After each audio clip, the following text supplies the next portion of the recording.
Ako lang ba, yung dating munting bata, nang hiling gawin ay maglaro sa lupa?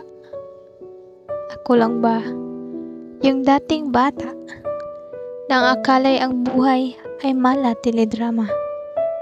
Yung tipong masaya lang, o kaya ay kalma lang? Ako lang ba, na kapag nahihirapan na sa laro ay tamang, wait, time out muna, pahinga muna. Yung iyak lang kung madapa o masugatan. Ako lang ba, yung dating excited sa dala ng bukas?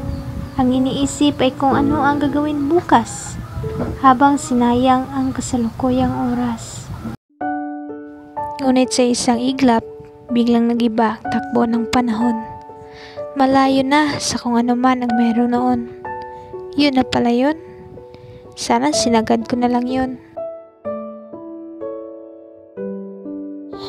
Ako lang ba, yung mas gusto na lang humiga sa lupa habang nakatanaw sa mabituin na langit tuwing gabi, habang iniintindi ang leksyon ng buhay na tila nasa pelikula. Hala, parang nagkakatotoo. Pero bakit ang gulo naman ito? Minsan masaya, minsan malungkot. Parang nakakaramdam ako ng takot. Ngunit kahit takot ay kailangan kumalma para makaisip ka ng tama, na hindi lahat ng pagkakataon ay madilim at sa kabila ng dilim ay may liwanag. Tumayo, maging matatag at harapin ang problema.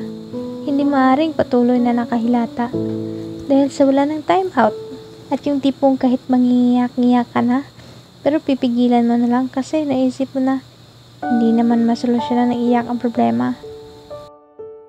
Pero sa bagay, okay lang din naman umiyak dahil napapabanggaan nito ang bigat ng nadarama.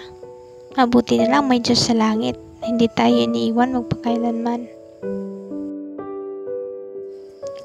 Kaya mas mabuti na sulitin ang bawat oras habang bata pa, habang walang pinoproblema. Habang bata, panadipiki ang ngiti at saya na bakas sa ating mga mukha.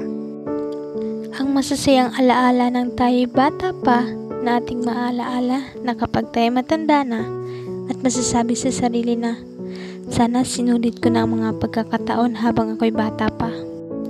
Na sana binuhos ko na ang luha na ako'y pinalo ng ina. Kung ang dahilan naman ay yung paglalaro ko at di yung nabuhos ang luha nang dahil sa problema na natatamasa ngayong matanda na. Sa bawat bagay ay may kapanahunan, at sa panahon, sa bawat layunin sa silong ng langit. Ecclesiastes 3 verse 1. Ang panahon ng pagsilang at panahon ng pagkamatay. Ang panahon ng pagtatanim at panahon ng pagbunot ng tanim. Ang panahon ng pagpatay at panahon ng pagpagaling. Ang panahon ng pag-iba at panahon ng pagtatayo. Ang panahon ng pagluha at panahon ng pagtawa. Ang panahon ng pagluluksa at panahon ng pagdiriwang. Ang panahon ng pagkakalat ng mga bato at panahon ng pagtitipon sa mga ito. Ang panahon ng pag-iyakap at panahon ng paglalayo. Ang panahon ng paghahanap at panahon ng pagkawalan niyon. Ang panahon ng pag-iingat sa isang bagay at panahon ng pagtatapon. Ang panahon ng pagpunit at panahon ng pagtahi. Ang panahon ng pagtahimik at panahon ng pagsasalita. Ang panahon ng pagmamahal at panahon ng pagkapuot. Panahon ng digmaan at panahon ng kapayapaan.